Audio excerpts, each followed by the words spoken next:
Selamat sore saudara, Anda kembali menyaksikan info COVID-19 terkini TVRI. Ya, saudara, kini kita ikuti informasi selanjutnya. Saudara, Kabupaten Boltim, Sulawesi Utara masih berada dalam zona hijau. Dan untuk mengetahui informasi selengkapnya, saat ini kita telah bergabung bersama reporter TVRI Monica Konado, langsung dari Sulawesi Utara. Selamat sore Monica, bagaimana informasi terkini terkait dengan Kabupaten Boltim yang mempertahankan zona hijau, Monica?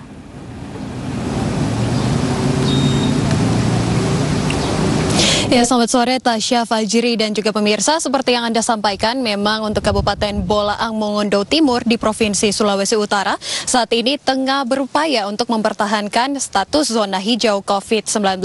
Dan memang untuk Kabupaten Boltim ini sendiri telah menerapkan new normal karena ditetapkan sebagai zona hijau sejak tanggal 5 Juni tahun 2020 yang lalu.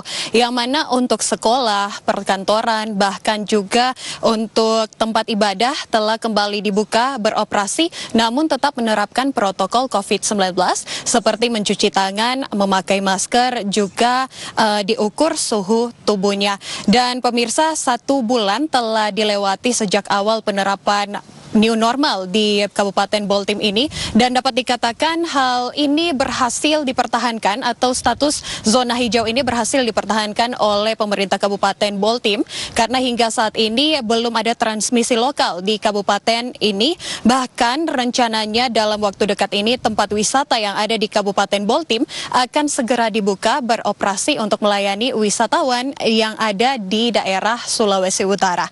Dan pemirsa, upaya dari keberhasilan untuk memutus mata rantai penyebaran COVID-19 di Kabupaten Boltim ini memang telah diberlakukan oleh pemerintah Kabupaten Boltim sejak awal terdapat kasus COVID-19 di Provinsi Sulawesi Utara dengan mendirikan posko kesehatan di perbatasan untuk masuk Boltim, yang mana setiap masyarakat yang ingin masuk ke daerah Kabupaten Boltim ini harus diukur suhu tubuhnya dan juga harus menunjukkan surat perjalanan. Sedangkan hal menarik yang dapat kami sampaikan yang juga sempat viral di media sosial yakni terkait dengan upaya dari pemerintah Kabupaten Boltim, yang mana Bupati dari Kabupaten Boltim ini sendiri yakni Sehan Lanjar langsung turun ke desa-desa, berkeliling desa dan menggunakan pengeras suara untuk mengedukasi masyarakat tentang bahaya COVID-19 dan menghimbau masyarakat untuk tetap berada di dalam rumah dan menerapkan protokol kesehatan COVID-19. Dan yang menarik yakni ketika berkeliling di desa ini, Bupati Sehan Lanjar ini membawa juga peti mati sebagai simbol bahaya COVID-19. Dan untuk membiarkan atau mengharuskan masyarakat tetap berada di dalam rumah namun kebutuhan sehari-hari tetap terjaga, pemerintah Kabupaten di Boltim juga ini membawa langsung bahan-bahan atau sembako kebutuhan sehari-hari bagi masyarakat langsung ke rumah-rumah. Dan pemirsa, meski di Kabupaten Boltim ini dapat dikelola untuk jumlah kasus COVID-19-nya atau tidak ada transmisi lokal, namun masyarakat diharapkan untuk tetap waspada karena di Sulawesi Utara sendiri jumlah kasus terus meningkat setiap harinya.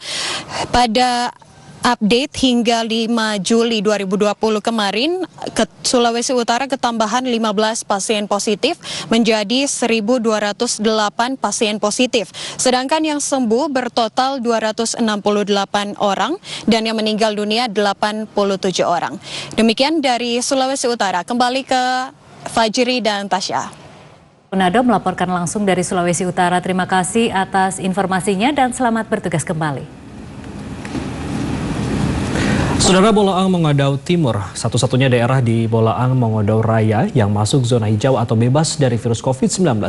Bahkan Bolaang Mongodo Timur atau Boltim termasuk dalam 102 daerah di Indonesia yang dinyatakan masuk dalam zona hijau. Dan sebenarnya bagaimana upaya dari pemerintah daerah Bolaang Mongodo Timur menekan penyebaran virus COVID-19? Di studio pada sore hari ini telah hadir Bupati Bolaang Mongodo Timur, Sehan Salim Lanjar. Selamat sore Pak Bupati. Selamat sore. Bagaimana kabarnya sore hari ini, sehat Pak? Alhamdulillah sehat. Alhamdulillah. Baik. Sebenarnya saya sudah ada satu pertanyaan untuk mengawali, tapi pas tadi melihat katanya Pak Bupati membawa peti mati untuk memperlihatkan kepada masyarakat bagaimana bahayanya COVID-19. Apa yang menginspirasi Anda, Pak Bupati? Iya, jadi sejak kurang lebih tanggal 18 kita mendapatkan surat dari pemerintah pusat lewat pemerintah provinsi harus siaga.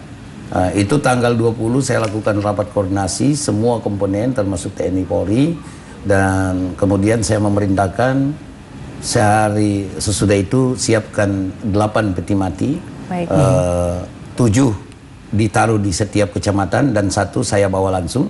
Itu mulai tanggal 24 April untuk memberikan pengertian kepada publik, kepada rakyat saya bahwa ancaman dari COVID-19 dia makhluk atau virus yang lemah tapi dia kejam, waktunya hanya 14 hari. Makanya saya coba edukasi bagaimana kita untuk dapat menghindarinya. Dan peti mati itu saya bawa hanya sebagai sugesti kepada masyarakat bahwa dalam situasi seperti ini kita ada 3 pilihan. Kita tinggal di rumah sakit, atau tinggal gitu. Nah, ini kalimat yang saya selalu sampaikan. Saya juga tidak mau sampai rakyat saya takut, tapi dia harus paham tentang apa itu COVID-19, bagaimana cara datangnya, bagaimana menghindari, dan bagaimana mengatasinya. Bagaimana kemudian respon dari masyarakat itu sendiri, Pak, dengan adanya peti mati yang sudah dibawa Pak Bupati untuk dalam tanda kutip menakut-nakuti begitu ya, Pak ya? Alhamdulillah saya punya cara sendiri. Tidak pernah rakyat itu rasa takut, bahkan kalau saya target 5 desa, karena saya itu 6-8 jam, sudah jam 12 malam pun rakyat masih nunggu. Karena saya tidak dalam konteks untuk menakuti. Peti mati hanya simbol ketidakwaspadaan. Saya justru lebih banyak menghibur masyarakat. Jadi tidak beda dengan standing komedi saya di dalam menyampaikan itu.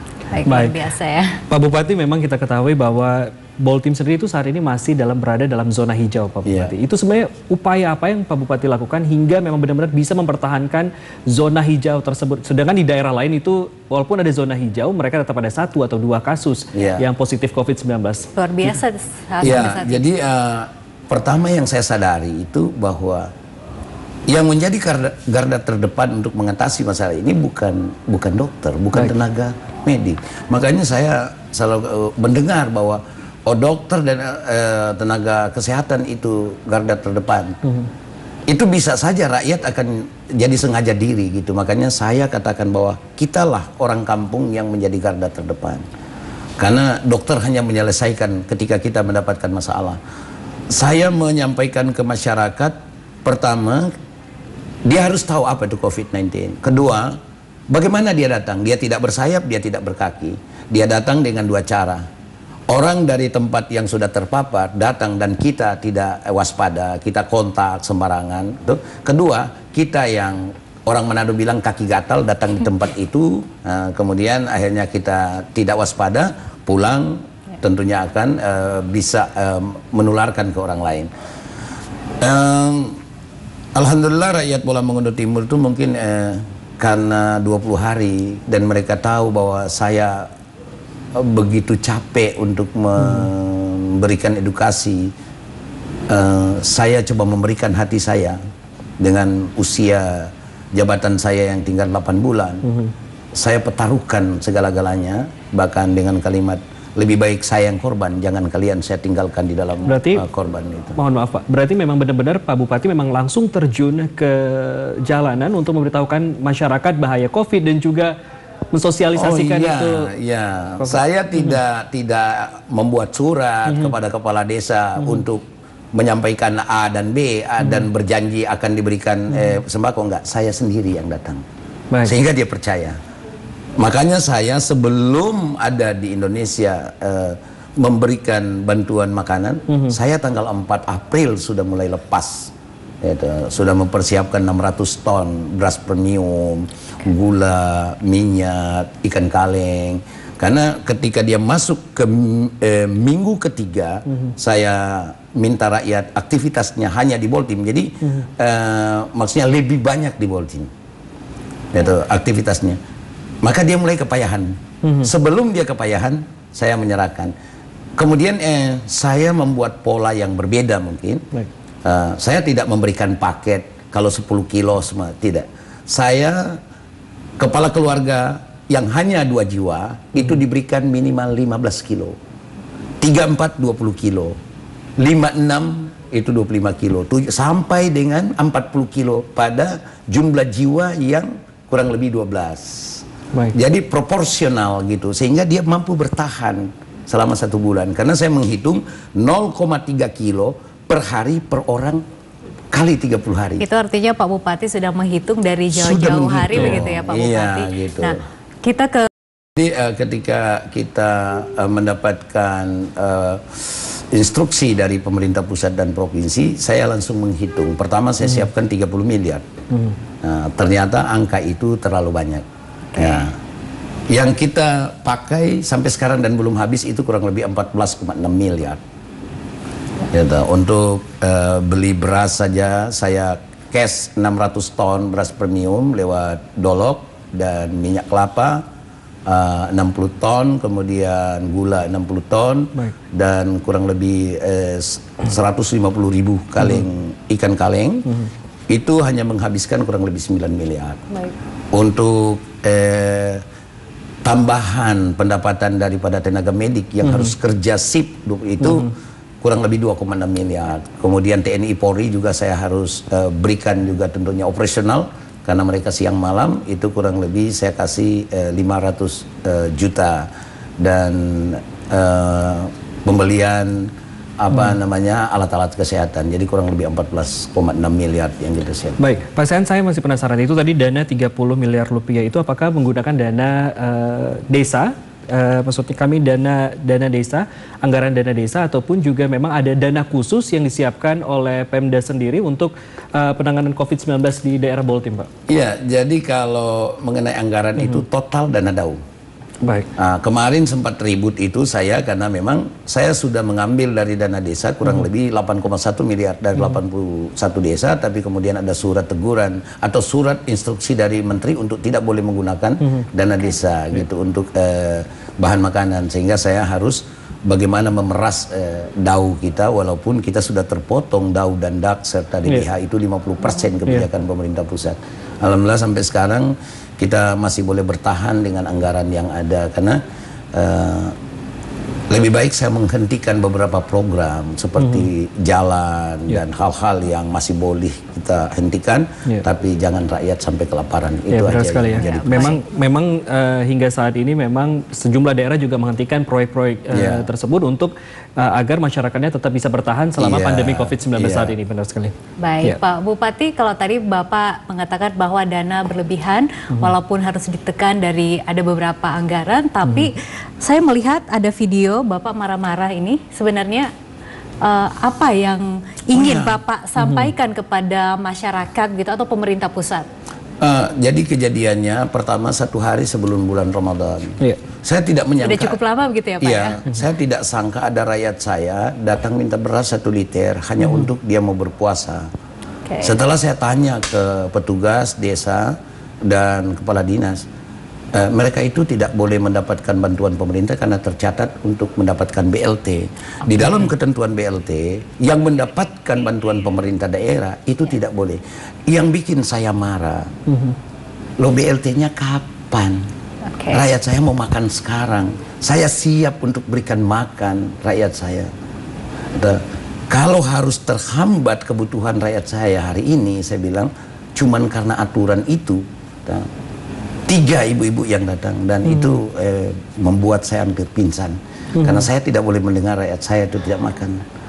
Artinya sekarang apakah masih ada masalah itu, masih ada atau sudah? Alhamdulillah sudah tidak. Karena waktu itu ada 2 bantuan dari pemerintah pusat, 1 BLT dari Menteri Desa, 1 BST dari Menteri Sosial. Nah bayangkan waktu itu rakyat saya harus buka rekening 150.000 di bank. Anggaran yang mau dapat 600, kos dari rumah dia ke sana itu tidak kurang dari 250, 400.000 habis dulu. Uangnya kapan mau datang? Dia perlu makan hari ini. Seharusnya saya bilang situasi dalam keadaan emergensi kita abaikan dulu urusan-urusan kertas, ya kan? Saya selalu memegang prinsip salus populi suprema lex esto. Kepentingan rakyat adalah hukum yang paling tertinggi, keselamatan dia yang harus itu. Itu yang bikin saya mencak-mencak.